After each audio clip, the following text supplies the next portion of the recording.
ராத்திரி தூங்க போறதுக்கு முன்னாடி வாழ்க்கையில சக்சஸ்ஃபுல் பீப்புள் என்ன செய்வாங்கன்னு உங்களுக்கு தெரியுமா? சாதாரண ஆளுங்களை மாதிரி அவங்களும் எதையும் யோசிக்காம அப்படியே தூங்கிடுவாங்களா?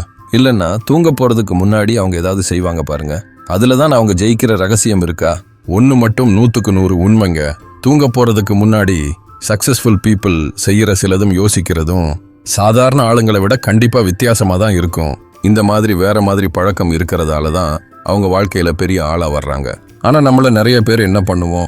ராத்திரி தூங்குறதுக்கு முன்னாடி டிவி பார்ப்போம், இல்லைன்னா ஹெட்ஃபோன்ல பாட்டு கேட்டுக்கிட்டே தூங்கி போயிடுவோம். படுக்கையில படுத்துக்கிட்டு ஃபேஸ்புக்ல தேவையில்லாததை பார்த்து ரொம்ப டயர்டாகி நமக்கே தெரியாம டக்குன்னு கண்ணை மூடிடுவோம். சரி, அப்போ சக்சஸ்ஃபுல் பீப்புள் ராத்திரி தூங்க போறதுக்கு முன்னாடி என்ன செய்றாங்கன்னு பார்ப்போம். இந்த வீடியோவை தொடர்ந்து பாருங்க. இதெல்லாம் செஞ்சா நீங்களும் ஜெயிக்கலாம். 1வது, புத்தகம் படிக்கிறது. வெற்றியாளர்கள் ராத்திரி படுக்க போறதுக்கு முன்னாடி நல்ல புத்தகம் படிப்பாங்க. அந்த புத்தகம் தொழில் சம்பந்தமா இருக்கலாம், இல்ல அவங்க வேலை சம்பந்தமா இருக்கலாம், மனசுக்கு தெம்பு கொடுக்கிற புத்தகமா இருக்கலாம், இல்ல வேற ஜெயிச்ச ஆளுங்களோட கதை புத்தகமா கூட இருக்கலாம். இந்த மாதிரி படிக்கிறது அவங்க வாழ்க்கையில ரொம்ப முக்கியம். ஏன்னா இந்த புத்தகத்துல இருந்து அவங்களுக்கு ஒரு நல்ல எண்ணம் கிடைக்கும். அந்த நல்ல எண்ணம் அவங்களை அடுத்த நாள் வேலையை நல்லா செய்ய தயாரா வைக்கும். நம்ம எல்லாருக்கும் பில் கேட்ஸ் பேரை தெரியும்ல. அவர் வாழ்க்கை முழுக்க இதையே தான் செஞ்சுக்கிட்டு இருக்காரு. நீங்களும் ராத்திரி புத்தகம் படிச்சா உங்க வாழ்க்கையில கண்டிப்பா நல்லது நடக்கும். 2வது, டைரி எழுதுறது. வெற்றியாளர்கள் நிறைய பேர் தூங்க போறதுக்கு முன்னாடி டைரி எழுதுவாங்க. அந்த டைரியில அவங்க மனசுல இருக்கிற நல்ல எண்ணங்களையும் சந்தோஷமான உணர்வுகளையும் எழுதுவாங்க. அப்புறம் அன்னைக்கு பூரா என்ன செஞ்சாங்க, பின்னால் என்ன செய்யணும்னு நினைக்கிறாங்கன்னு எழுதுவாங்க.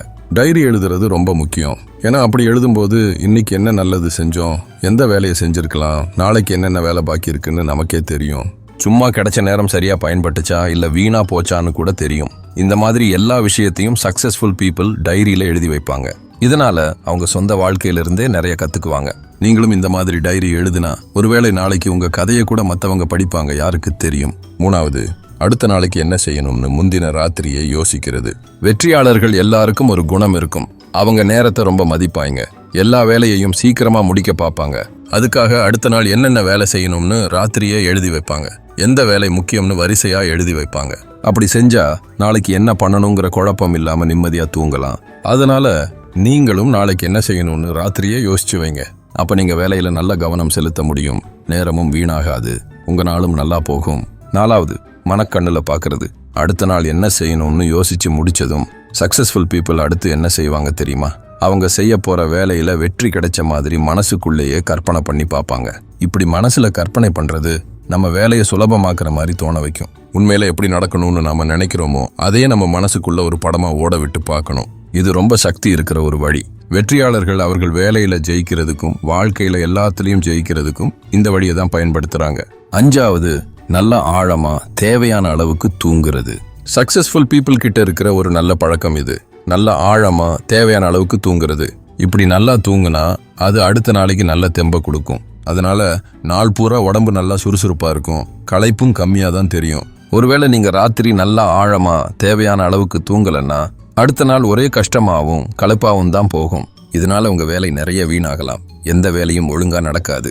சரி நண்பர்களே, இப்போ நான் சொன்ன எல்லாத்தையும் சுருக்கமா சொல்றேன். அப்போதான் உங்களுக்கு இந்த விஷயங்கள் சுலபமா ஞாபகம் இருக்கும். 1வது, நீங்க வேலையில சுறுசுறுப்பா இருக்கணும்னா வேற வேற மாதிரி புத்தகம் படிக்கணும். 2வது, அன்னைக்கு செஞ்ச வேலை பத்தி டைரியில எழுதணும். 3வது, அடுத்த நாள் செய்ய போற வேலையை முந்தின நாளே யோசிச்சு வச்சா வேலைகள் எல்லாம் ஒழுங்கா நடக்கும், கவனமும் சிதறாது. 4வது, நீங்க செய்யற வேலையில ஜெயிக்க போறீங்கன்னு மனசுக்குள்ள கற்பனை பண்ணி பார்க்கணும். அப்படி செஞ்சா வேலை சுலபமா தோணும். 5வது, நாள் பூரா தெம்பா வேலை செய்ய ராத்திரி நல்லா ஆழமா தேவையான அளவுக்கு தூங்கணும். நீங்களும் இந்த பழக்கங்களை செஞ்சு பார்க்கலாம். நீங்களும் உங்க வாழ்க்கையில ஜெயிக்கலாம். ஆனா ஒண்ணு, இந்த பழக்கங்களை செஞ்ச உடனே நீங்க ஜெயிச்சிட மாட்டீங்க. கொஞ்சம் கொஞ்சமா தான் இந்த பழக்கங்களை உங்களுக்குள்ள கொண்டு வரணும். ஆனா உங்க வாழ்க்கையில சின்ன சின்ன நல்ல மாற்றங்கள் வர ஆரம்பிக்கும். பின்னால நீங்களும் ஒரு நாள் ஜெயிச்ச ஆளா வருவீங்க.